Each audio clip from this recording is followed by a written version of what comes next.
Halo semuanya, Assalamualaikum warahmatullahi wabarakatuh. Saya Asto, selamat datang di Semut Buku. Di video kali ini, saya mau sharing sebuah novel karya Mitch Albom yang judulnya Meniti Biang Lala, teman-teman. Saya secara personal itu suka sama novel ini ya, karena ceritanya itu bagus, terus pesannya bagus, sama penggambarannya tentang surga atau afterlife itu cukup menarik. Nah, jadi novel ini itu nyeritain seorang lansia namanya Eddie gitu, yang dia itu kerja sebagai petugas maintenance di sebuah taman hiburan. Ya kalau kita itu semacam Dufan lah ya gitu. Nah, suatu hari si Eddie itu ngalamin kecelakaan kerja yang membuatnya itu tewas di tempat. Nah, terus waktu rohnya itu bangkit di alam baka, dia itu dipertemukan sama 5 sosok yang semasa di dunia. 5 sosok ini ternyata somehow punya keterkaitan sama kehidupannya si Eddie. Nah, dari mereka inilah terungkap rahasia-rahasia atau hikmah dari beberapa fragmen penting dalam kehidupannya si Eddie. Sehingga akhirnya si Eddie merasakan semacam kedamaian dan paham bahwa kehidupannya selama di dunia itu ternyata bermakna, kira-kira gitu.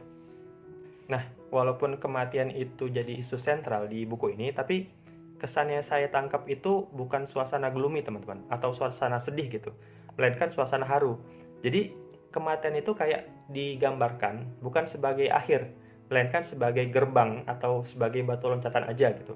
Jadi, sepanjang seorang tuh selama di dunia udah menjalani kehidupannya dengan baik, terus setelah mati dia merasakan ketentraman, maka sebetulnya nggak ada lagi yang perlu disedihkan, la khaufun alaihim walahum yahzanun, kira-kira gitu. Nah, terus kayak yang udah saya singgung di depan ya, saya juga suka sama message buku ini, teman-teman. Novel itu kayak mau bilang bahwa kehadiran kita, terus eksistensi kita itu ternyata penting, teman-teman. Sekalipun di mata kita itu dia nampak sepele dan sederhana. Nah, jadi lewat ceritanya si Eddie, kita itu kayak dilihatin bahwa kehidupan orang itu satu sama lainnya saling terkait, ibarat mata rantai gitu, bahwa pilihan-pilihannya seorang itu ambil, disadari atau enggak, itu bisa ngasih dampak yang bermakna ke kehidupannya orang lain. Nah, gitu pula sebaliknya. Dan nggak berhenti di situ aja. Boleh jadi juga dampak yang bermakna tadi itu berlanjut ke kehidupan selanjutnya gitu, ke generasi-generasi setelahnya. Nah, mirip yang dialami sama si Eddie di novel ini. Jadi, takdir dia yang menjadi petugas maintenance itu ada andil dari keputusan-keputusan orang di masa lalunya gitu. Dan keputusan-keputusannya si Eddie itu juga ngasih andil ke takdir orang lain di masa mendatang gitu. Nah, dari sisi penulisan, novel ini menurut saya juga sangat-sangat bagus ya, teman-teman. Penulisnya itu bisa dengan sangat apik meramu cerita dengan alur maju mundur. Jadi bisa dibilang ada 3 segmen dalam novel ini. Yang pertama itu adalah segmen alur utamanya ya, yakni di mana si Eddie itu ada di alam baka. Terus ada juga segmen flashback, yang dia itu berisi fragmen-fragmen di masa lalunya si Eddie. Sama satu lagi segmen diary, jadi semacam cerita tentang momen-momen ketika si Eddie itu berulang tahun, mulai dari masa kecilnya, terus masa remajanya, sampai ulang tahun ketika menjelang kematiannya. Nah, 3 segmen ini itu bisa diracik sedemikian rupa sampai pada satu titik semuanya itu saling berhubungan gitu. Dan disitulah letak serunya novel ini menurut saya, teman-teman. Nah, terus penggambaran alam baka ya di novel ini itu juga unik gitu. Beda kalau dibandingin sama keyakinan di agama-agama, kayak di Islam misalnya, yang kita itu kan diajarin bahwa setelah kita mati itu nanti akan ada alam barzah. Terus ada hari berbangkit, terus ada hisab ya, dimana amal kita itu akan ditimbang baik buruknya sebelum akhirnya diputusin kita ada di surga atau di neraka kan gitu. Nah, di novel ini akhirat itu digambarin eksis secara paralel, teman-teman, sama kehidupan di dunia.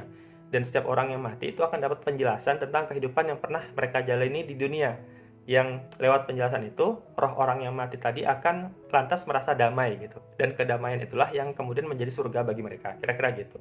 Nah, walaupun beda ya, tapi konsep dimana adanya penjelasan tentang kehidupan tadi itu somehow ngingetin saya sama konsepsi di Islam juga, walaupun nggak sama persis ya, yakni bahwa akan ada masanya nanti setiap catatan amal manusia itu akan diungkap gitu, nggak ada yang luput satupun, nggak ada lagi rahasia gitu, yang kecil yang besar itu semuanya bakal tersingkap dan semuanya akan ada ganjarannya, sehingga pada akhirnya kita akan benar-benar ngerasa bahwa Allah itu maha adil dengan segala keputusannya gitu.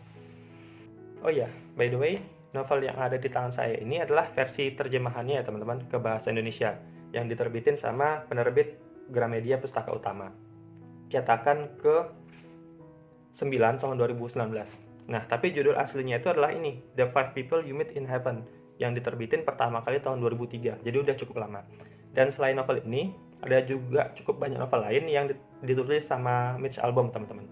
Sebut aja misalnya kayak Tuesday with Morrie, terus The Timekeeper, The Stranger in a Lifeboat, macam-macam. Nah, semuanya belum pernah saya baca, tapi jujur novel ini tuh bikin saya tertarik untuk baca novel-novelnya Mitch Albom yang lain gitu.